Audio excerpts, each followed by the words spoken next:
welcome to this session. This is a session on entrepreneurship development. In this session, we will continue our discussions on project formulation. In one of our previous episodes, we had taken a close look at the different techniques for the financial feasibility of a project, which is of great interest to an entrepreneur. Like I just remind you, we had talked about the discounted cash flow techniques. The major impact of the discounted cash flow techniques is this, that they take into account the time value for money, which some other techniques do not. And that is the reason why they are so popular with the entrepreneurs when they make decisions regarding project investments. But then have you realized that there are weaknesses to the discounted cash flow techniques also? One of the glaring weaknesses is this, that all these methods, whether you talk about the internal rate of return or the net present value, they assume a fixed investment rate throughout the life of the project. A fixed rate of investment is what is assumed throughout the life of the project. And starting from the first year to the end of the fixed End rate. of the life cycle, the same rate of return is applicable for all the calculations.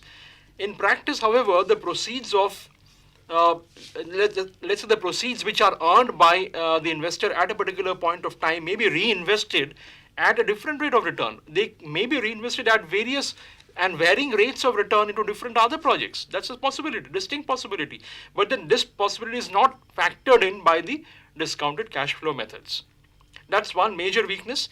And the other glaring weakness, I would say, is that they fail to take into account the concept of risk and uncertainty. They do not envisage the risks and uncertainty involved in getting involved in a particular project. All their projections that they make regarding the future revenue streams or the cash outflows, what is the probability that each of these are really going to materialize? What is the concept of risk involved here? It is all made in a situation of uncertainty. Nothing is certain.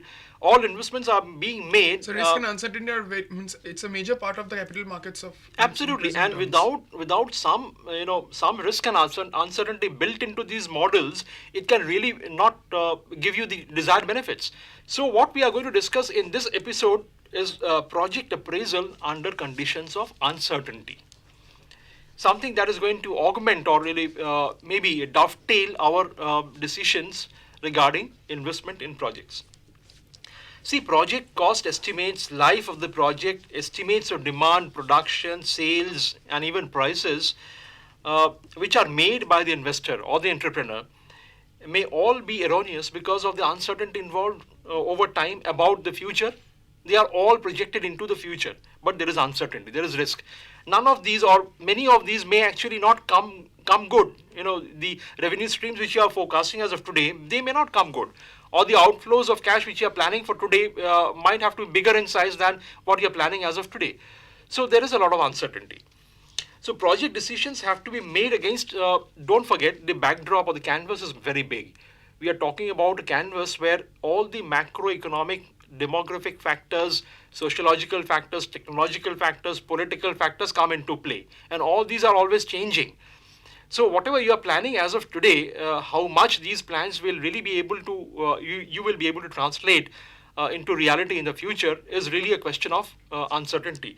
Now the point is, it is essential to identify which are the factors which are risk prone, okay, and then provide for some sort of a provision in the prediction model for those factors. So how do we do this? So we are looking for any sort of preventive measures so that yes, these risks and uncertainties do not affect the projects. See, the point is risk. However difficult they may be, you will make an endeavor trying to be as accurate as possible, but then this uncertainty will never go away. There's always going to remain a certain amount of uncertainty in spite of the best efforts that you make. Point is, are we making that effort? This is where we are drawing attention to. We are trying to say that an investor needs to be aware of the fact that all his estimates, which are playing a major role in the decision-making model, how realistic are those estimates? He has to investigate that and maybe put in place measures which are going to make those estimates as far as possible very, very realistic. This is what we are trying to say. So the measurements can't be perfect for sure. Measurements can never be perfect. You will always make certain mistakes in your estimates and they will have their impact on the decision model. Point is, we are trying to minimize the margin of error. How far we can minimize that margin of error is the talking point. Okay. So we can, I mean, at Yeah. one point of time, we are also increasing the room to accommodate error that we are committing. That is right. Now, see, there are two sides to it. One is if you become very, very risk averse, then you'll try to pad up the risk factors and uncertainty so much that the project will look unviable right from the beginning. Okay, and you'll not be able to do anything. So you will have to take in your stride certain amount of risk and uncertainty always. Otherwise, you really cannot do anything. And the other extreme is you don't want to become a gambler. You don't want to gamble about the future. You want to at least have some kind of a vision about the future, and take risk which is insurable, take risk which is foreseeable. You do not take an unwarranted kind of a risk. That is something we are prescribing against. We are saying try to understand and study the future as far as possible, put in place measures which are going to reduce that margin of error in making estimates, and then go ahead with that amount of risk which is still going to remain in the system of forecasting. So we can say that risk analysis and evaluation means it's a major part of project appraisal. It's a major part of project appraisal, and that's exactly what forms the subject of our discussion in this episode. Okay. Just before we go into that, I want to remind you that some of the factors that add to the uncertainty of the project are to do with things like, for example, the process or the product might become obsolete because of technological strides which are being made so rapidly all around. A given product or a process might be rendered obsolete in a shorter amount of time than what you envisage. Okay. There could be a declining demand for the product because you never know what kind of substitutes will come up in the future, again because of technological development or changing tastes and preferences of your end user markets. The product demand might be in decline where you are expecting it to be on the rise. It can happen. There could be sudden changes in government policies towards business. This is, the political situation can really wreak havoc on the business climate, and we all know that. There could be, very unpredictable price fluctuations for your product. I mean, depending on competition, and competition, as we all know, is very, very, very high for most of the businesses. So your prices, which you take for granted, might really have to fluctuate more than you had anticipated. Inflationary trends, what Shukanta was referring some time back, inflation can have a major role to play in your decision making. So such factors are, pointers to the directions in which you need to take corrective action. Fine. The point we are trying to make now is uncertainty can be handled basically in two ways. Okay. What are these two ways? One of them is that you could employ modern quantitative techniques. Things like use of marketing research, use of techniques like operations research, network analysis, ratio analysis, all of which are technically substantiated fields of study, okay, which you could make use of when you're arriving at those vital estimates for your project. So these techniques, along with some other techniques, always help you, arrive at better estimates in trying to build into your model for forecasting and making a decision. So this is one way you could utilize, different established bodies of knowledge, trying to make more accurate predictions of the estimates. And the other option is you could directly, build in risk and uncertainty at the project appraisal stage itself without, tampering with the estimated figures. That is what we're going to discuss after a short break from now. Okay. Thank you very much. Welcome back. Before going into the break, we had talked about project appraisal under conditions of uncertainty. Uncertainty is a fact of life. Decisions are made by entrepreneurs and investors, trying to invest money today in the hope that they would earn returns at a future period of time. But then to what extent those predictions, those estimates are correct depends on the kind of trouble that has been taken, the kind of pains that have been taken trying to work out those estimates.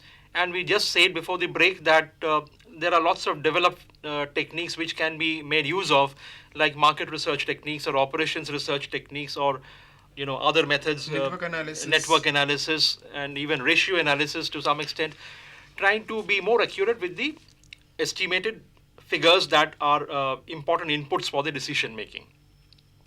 The other thing we said is that apart from this, what can also be done is it could be certain techniques could be applied for handling risk at the capital investment appraisal stage itself, without going into the details of which of the estimates are risk prone. Rather, you build in risk at every stage of the decision making. At the appraisal stage itself, you build in a buffer for risk. Okay. So we talk about other techniques, other such direct techniques of risk analysis, and they can broadly be classified under two heads. One is a set of conservative methods, and the other is a set of modern methods. Now, in conservative methods, what we do is we really do the same thing with a little more caution. Like, we use the payback period itself for finding out the how quickly the investment can be recovered. But we use a decision whereby we accept projects with a shorter payback period. That is, if I have got two projects in which I could invest, and I have to invest in one, I would select that project in which the payback period is shorter. In other words, what am I doing? I am being risk averse. I do not want my investment to remain unpaid over a longer gestation period. I want to recover the investment that I made over a shorter gestation period. The payback needs to be quicker. And that is itself a decision wherein I have taken risk and uncertainty into the decision itself. Okay, so that's one way you can do it. Like, projects with shorter payback periods are normally preferred to those with longer gestation periods. And it is often combined with something called a cutoff period. I might even decide as an investor that anything that takes more than 5 years of a payback period is not welcome. I'll not accept that project. So if a project, however profitable or attractive it might look to me, which pays back only after 7 years, that project is going to be discarded by me. Rather, a project which does not look so attractive but pays me back my investment in 3 years' time, I might decide to go in favor of that. So I am rationalizing my decision. I'm saying I'll take less risk, I'll be risk averse, and I'll go ahead with a project that has got a shorter payback period. Another technique could be a risk adjusted discount rate. A risk adjusted discount rate, what is it? It's something similar to what we have discussed. If you go back to our discussions on the net present value or the internal rate of return, wherein we are working with a rate of discounting. Okay, we are using a particular rate for discounting all future revenue streams or all future cash outflows. Now, that rate of interest is something that the entrepreneur or the investor himself has to decide. Now, he can build in a buffer for risk in that rate itself. He might decide a cutoff rate. See, the cutoff rate is possible. It's possible that you raise the cutoff rate by adding a risk premium to it. Suppose you think that 15% is an acceptable rate of return, but then you're not very sure. The project appears to be risk prone. So you add another, let's say 2% or 3% over and above that 15%, and arrive at and work with an adjusted rate of return with 17% or 18%. Although 15% is okay, but then to account for that risk, you add that risk premium of 3% and work with a rate of 18%. It's simple, as simple as that. You are simply being more conservative, given the backdrop of the discounted cash flow techniques. Okay, something like that. Now, on the one hand, you can use these techniques and use a conservative approach to decision making as far as investments are concerned. But then there are certain modern techniques which also help you do something similar, but they do it in a different way. Like, we talk about a sensitivity analysis or a decision tree analysis. And these are quite complex topics, sensitivity and probability analysis and decision tree analysis. However, I'll try to quickly give you a flavor of what is a decision tree analysis like in the time that we have. Now, are you all aware of a decision tree? Have you heard of a decision tree? A decision, as we all know, is to do with handling alternative courses of action. Okay, we first of all collect information, we generate alternative courses of action, we evaluate each of these alternative courses of action, and finally choose one particular alternative course of action. That is how decisions are made, almost always. Okay. Now, if this is so, a decision tree utilizes the same methodology. I'll just explain the decision tree to you with the help of a small, simple example. Let us say there's a company which is trying to purchase a new machine, and that new machine has a cost of rupees 20,000. Okay. Now, the cash inflow for 3 years of its life, the machine has got a life of 3 years. and the cash inflow for the 3 years of its life have been forecast, and there are two sets of forecasts for it. Okay, and each of these forecasts is attended by a probability. Okay, that I'm making a forecast and that this forecast is going to come true, there is a probability attached to that. Do you understand? I'm not saying that this will be the cash flow. I'm saying this is the probable cash flow, and to what percent I am sure that this will be the cash flow.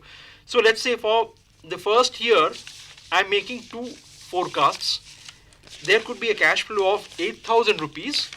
That is, I will earn a revenue of 8,000, and that has a probability of 0.4. Okay, and the other option is it might lead to a cash flow of 12,000 rupees also, but the probability of that happening is 0.6. Okay. In the second year, I am forecasting that it will give a cash flow of 16,000 rupees with the probability of 0.2. Whereas it might also give me a cash flow of 20,000 rupees with the probability of 0.8. In the third year, I am forecasting it can give me a cash flow of 6,000 rupees with the probability of 70%, that is 0.7. And it can also give me a return of 8,000 rupees, which has a probability of only 0.3. Now, this is a simple example where a decision has to be made. The desired rate of return for the purpose of net present value is 20%, suppose. Okay, this is what has been specified by the company, that I'll discount all future flows at 20%. So the problem is to calculate the profitability or the profitability of investing in this machine. This is the decision we have to take, whether we should go in and make an investment in this machine or should we not. And a decision tree can help you do it. How a decision tree is drawn is something like this. You start off with the first investment, which is 20,000 rupees, the cost of the machine. Now, the cost of the machine has got two branches.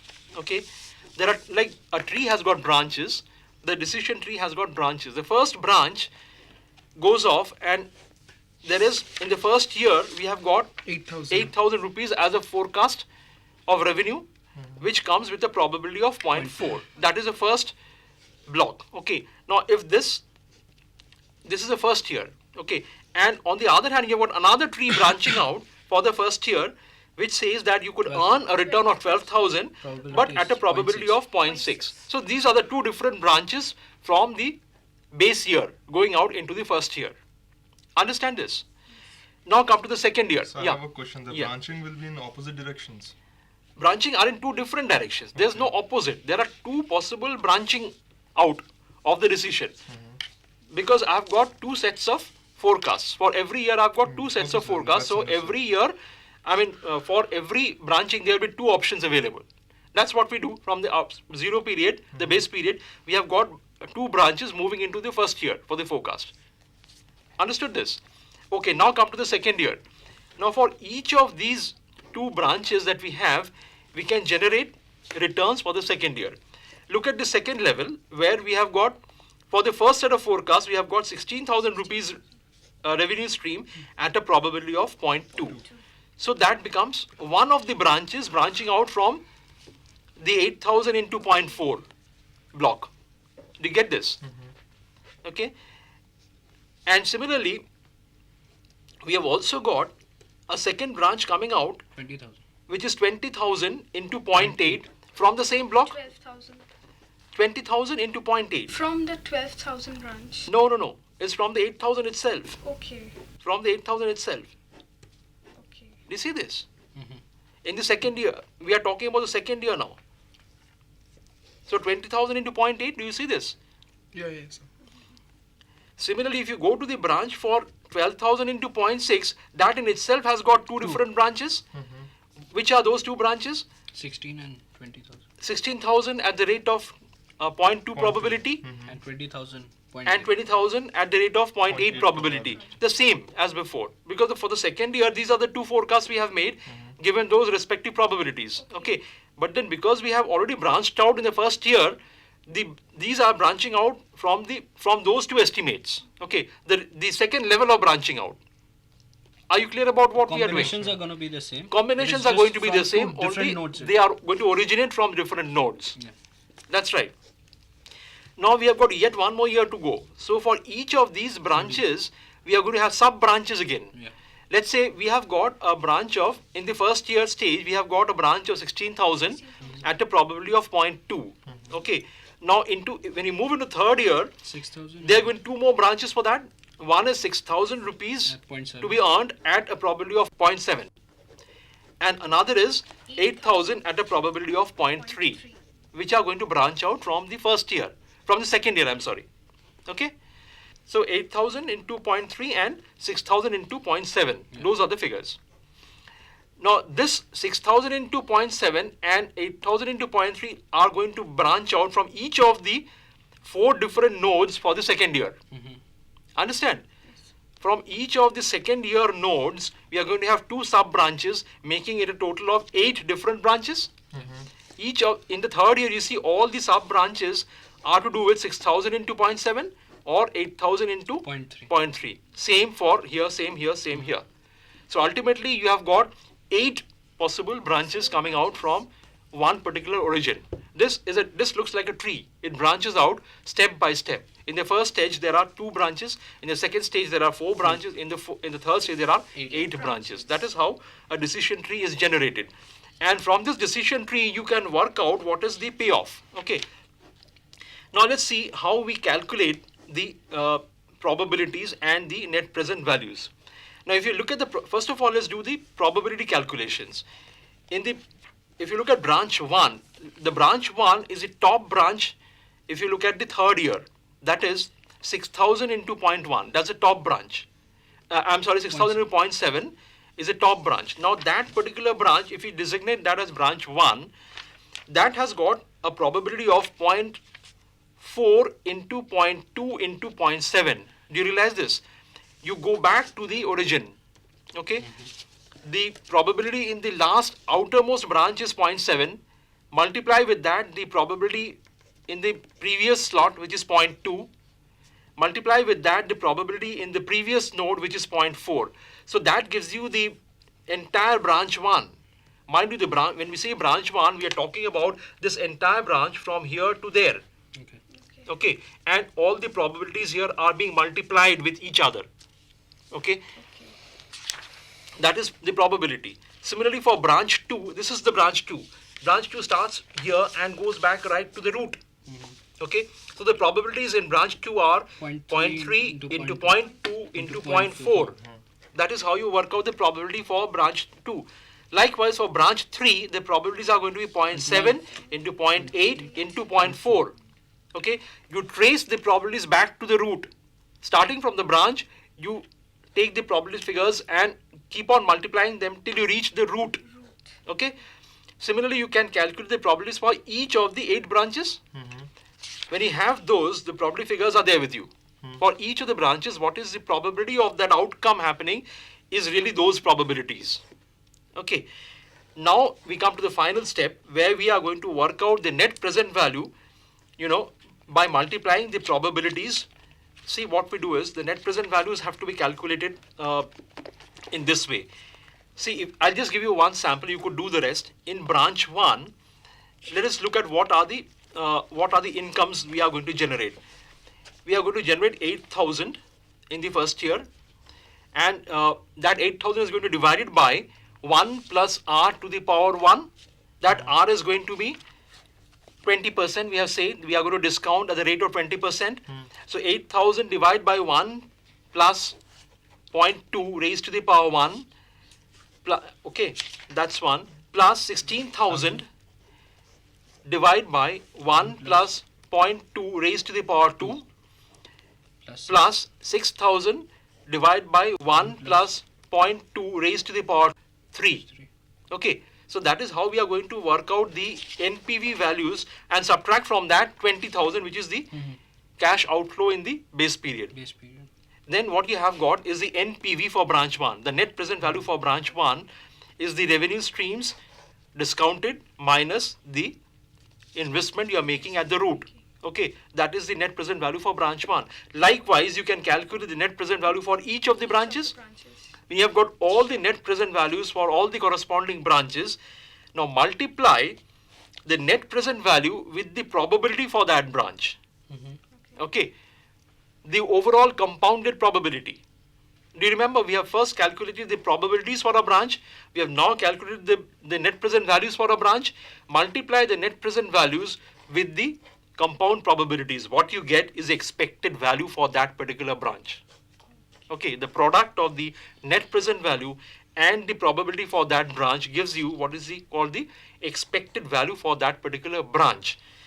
And when you have got the expected values for all the branches, you add them up, and that gives you the net present value for the entire project. Understand? I mean, this can even be done theoretically from the actual concept of net present value and using the probabilities.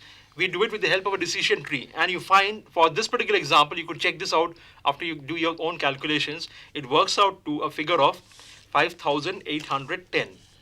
The profitability or the net present value for this particular decision works out to 5,810. And this is a positive net present value. Therefore, the decision is we could go ahead with the investment proposal. Okay. Now, do you think you can work this out yourself? Yes. I'll leave this with you as an example. Work this out for the branches yourself and be assured about the correctness of the solution. Okay, yeah, I've given you the final outcome of the solution. So you can always check this back with your own calculation and be confident about what you have done. So this is how we work out a net present value from the decision tree concept, thereby incorporating probability of the occurrence of an event. See, this is how we have incorporated risk and uncertainty into the project appraisal method itself without refining the estimates of individual estimates. Okay, this is what I was trying to impress upon you, that we could do this directly at the project appraisal stage by using probability factors. Okay, are you clear about this? Yes, sir. Reasonably clear? No more questions? No, sir. Okay, thank you very much. We wind up this session here. Thank you for your attention.